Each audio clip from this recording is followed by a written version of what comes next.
I watched her click post on that Instagram photo, a sponsored ad for some detox tea. She looked radiant, confident. I felt a knot tighten in my stomach. Welcome to Cheating Story Exposed. Please subscribe. My name is Daniel, and I'm an accountant who trusts numbers more than smiles.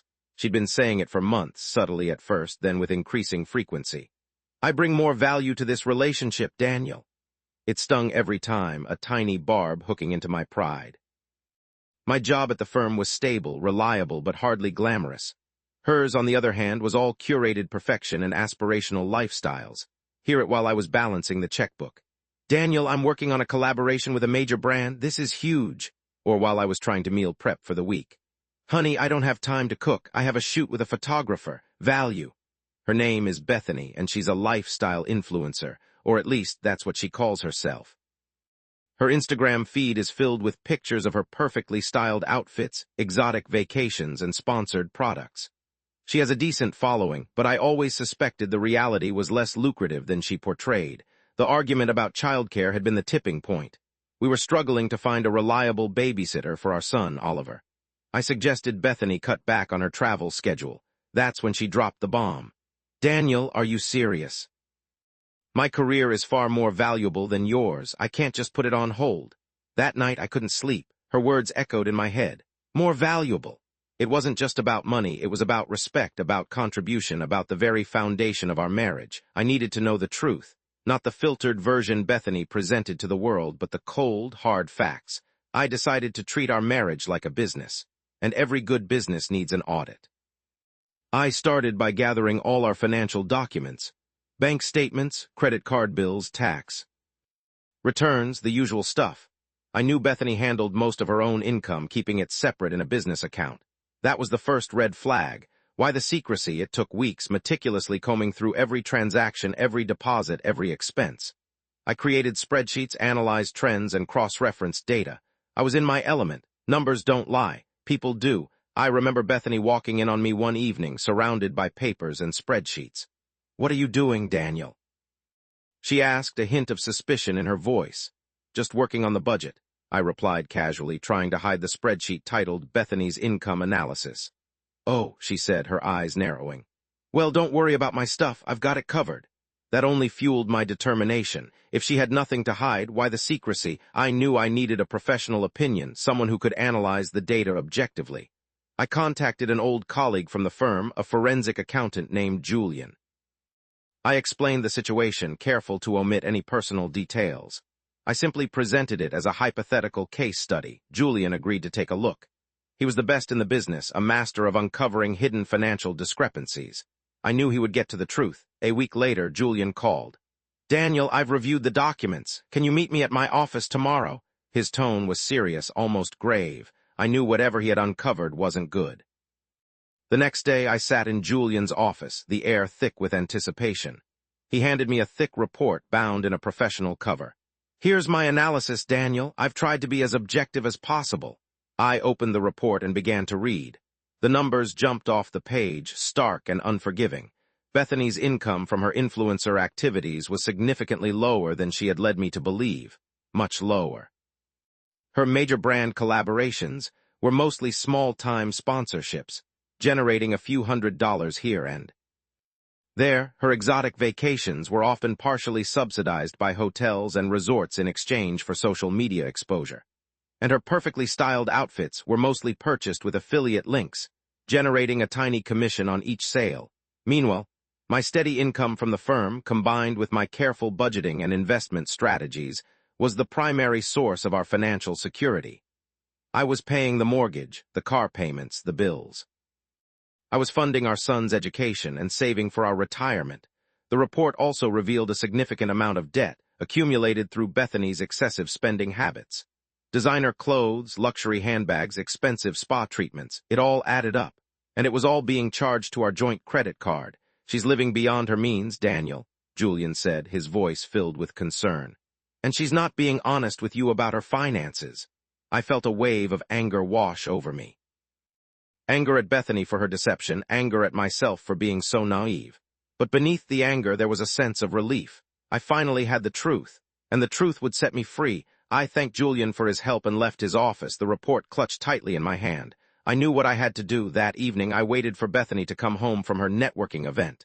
When she walked in, she was glowing, her cheeks flushed with excitement.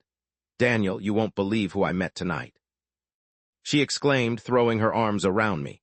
"A representative from a major cosmetics company. They're interested in collaborating with me." I pulled away gently, my face expressionless. "Bethany, we need to talk." I led her into the living room and sat her down on the couch. I placed the accountant's report on the coffee table, its professional cover facing her. "What's this?" she asked, her brow furrowing. "It's an analysis of our finances," I replied calmly. I asked Julian to take a look. She paled visibly. "You what? You went behind." "My back. I needed to know the truth, Bethany," I said, my voice unwavering. "You said you brought more value to this relationship. I needed to see the numbers." She picked up the report and began to flip through it, her eyes darting from page to page. As she read, her face crumpled. The color drained from her cheeks and her hands began to tremble. This isn't accurate," she stammered, her voice barely a whisper. "Julian doesn't know what he's talking about." "He's one of the best forensic accountants in the business, Bethany," I said. "He knows exactly what he's talking about. The numbers don't lie." I pointed to a specific section of the report highlighting her income from her influencer activities. "Your income is significantly lower than you've led me to believe, and your spending habits are out of control." She looked up at me, her eyes filled with tears. I can explain," she said, her voice cracking. "Explain what, Bethany?" I asked, my voice hard. "Explain why you've been lying to me. Explain why you've been accumulating debt without my knowledge. Explain why you said you brought more value to this relationship when the numbers clearly show otherwise." She didn't answer. She just sat there, sobbing, the report clutched in her hands. I thought if I made more money, you would respect me more," she finally said, her voice choked with emotion. "I wanted to be successful, to prove myself." "I already respected you, Bethany," I said, my voice softening slightly. "I loved you, but you didn't trust me enough to be honest with me. You put your own ego ahead of our marriage." The silence hung heavy in the air, broken only by Bethany's sobs. I watched her crumble before my eyes, the carefully constructed facade of her perfect life collapsing around her. Then I dropped the next bombshell. "I also discovered that a large number of your business expenses were actually personal shopping trips, vacations, and even cosmetic procedures, all disguised as marketing or networking." That hit her hard. She looked up, her eyes wide with panic. How did you find out?" "Julian is very thorough," I said simply. "He has ways of tracking these things." She was silent for a moment, then she said, "What are you going to do, Daniel?" "I'm not sure yet," I said truthfully. "But I know that things can't continue like this. We need to be honest with each other. We need to work together as a team. And we need to get our finances under control." I stood up and walked over to the window, looking out at the city lights. I felt a strange mix of emotions, anger, sadness, disappointment, but also a sense of hope. Maybe, just maybe, we could salvage our marriage, but it would require honesty, trust, and a willingness to change. Then I turned back to her and said, "I also discovered something else, Bethany, something that's even more disturbing." Her head snapped up, her eyes wide with fear. "What? What is it?" I paused for dramatic effect, letting the tension build. "I found evidence of transfers to an offshore account, an account that you never told me about." Her face went white. I don't know what you're talking about," she stammered. "Don't lie to me, Bethany," I said, my voice cold. "The transfers are there in black and white, and they're substantial." She remained silent, her eyes darting around the room as if searching for an escape. "Who is it for, Bethany?" I pressed. "Who are you hiding money from?" She finally broke down, sobbing uncontrollably. It's for my mother," she confessed. "She needs help. She's in debt." I stared at her in disbelief. "Your mother? Why didn't you tell me? We could have helped her." "I was ashamed," she said, her voice barely audible. "I didn't want you to think less of me." "Bethany, I would never think less of you for helping your mother," I said, my voice softening. "But you should have been honest with me. We're a team. We should be able to trust each other." I took a deep breath and sat down next to her on the couch. "I'm willing to forgive you, Bethany," I said, "but only if you promise to be completely honest with me from now on. No more secrets, no more lies." She looked at me, her eyes filled with gratitude. "I promise, Daniel," she said. "I promise." "Good," I said. "Then we can start working on rebuilding our marriage, and the first step is to get your mother the help she needs. I'll contact my financial advisor tomorrow and see what we can do." She threw her arms around me, burying her face in my chest. "Thank you, Daniel," she whispered. "Thank you for everything." I held her close, feeling a glimmer of hope flicker in my heart. Maybe, just maybe, we could make it work, but there was one more thing I needed to address, the one thing that had been nagging at me since I first started investigating our finances. "There's one more thing, Bethany," I said, gently pulling away from her. She looked at me, her eyes filled with apprehension. "What is it, Daniel?" "The accountant's report also revealed a pattern of unusual expenses," I said, my voice carefully controlled. "Expenses that don't seem to be related to your business or your personal life." She paled again, her eyes widening with fear. I don't know what you're talking about," she stammered. "These expenses are for travel, hotels, and restaurants," I continued, ignoring her protests. "And they're all in a different city. A city that you've never mentioned visiting." I paused, letting the silence hang heavy in the air.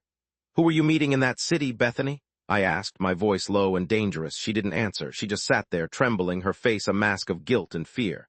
"Was it another man, Bethany?" I asked, my voice rising. "Were you having an affair?" She finally broke down, sobbing hysterically. "Yes, Daniel," she cried. I'm so sorry." The confession hit me like a punch to the gut. Wave of anger, betrayal, and pain wash over me. Everything I had believed in, everything I had worked for, was shattered in an instant. I stood up and walked away from her, my hands clenched into fists. I couldn't bear to look at her. I couldn't bear to hear her excuses. "Get out, Bethany," I said, my voice cold and emotionless. "Get out of my house." She looked at me, her eyes filled with despair. "Daniel, please," she begged. "Don't do this. I love you." "Love?" I scoffed. "You don't know the meaning of the word. Get out." She stood up and slowly walked towards the door, her head hanging low. As she reached the doorway, she turned back to me, her eyes filled with tears. "I'm so sorry, Daniel," she said. "I've ruined everything." Then she turned and walked out, leaving me alone in the wreckage of our marriage. I had won. I had uncovered the truth, but the victory felt hollow and empty. I walked over to the window and looked out at the city lights, feeling a deep sense of sadness and loneliness. I had started this investigation to prove a point, to show Bethany that I brought more value to the relationship. But in the end, all I had proven was that our marriage was built on lies and deceit, and now I was alone. My strategic mind had triumphed, but at what cost? I was victorious in the battle of finances, but utterly defeated in the war of love. The numbers never lied, but they also couldn't heal a broken heart. I went to bed that night, but I couldn't sleep. I tossed and turned, haunted by the image of Bethany's tear-streaked face. I knew I had done the right thing, but it didn't make it any easier. The next morning, I woke up feeling exhausted and emotionally drained. I went downstairs and made myself a cup of coffee, trying to clear my head. As I sat at the kitchen table, sipping my coffee, I noticed something lying on the counter. It was a note from Bethany. I picked it up and began to read. "Daniel," it read. "I know I've hurt you deeply, and I'm so sorry for everything I've done. I understand if you can never forgive me, but I want you to know that I do love you, and I will always regret losing you. I'm leaving town for a while to clear my head and figure out what I want to do with my life. I hope that someday you can find it in your heart to forgive me. Goodbye." I finished reading the note and sat there for a moment, staring into space. I didn't know what to think. I didn't know what to feel. Then I noticed something else on the counter. It was a small velvet box. I picked it up and opened it. Inside, there was a diamond ring, my grandmother's ring. The one I had given Bethany when I proposed. She had left it behind. A final, silent admission of guilt. A final, heartbreaking goodbye. I closed the box and put it back on the counter. Then I picked up my coffee and walked out of the kitchen, determined to start rebuilding my life. I was an accountant. I was strategic. I was intelligent, and I would be victorious, even if it meant being alone.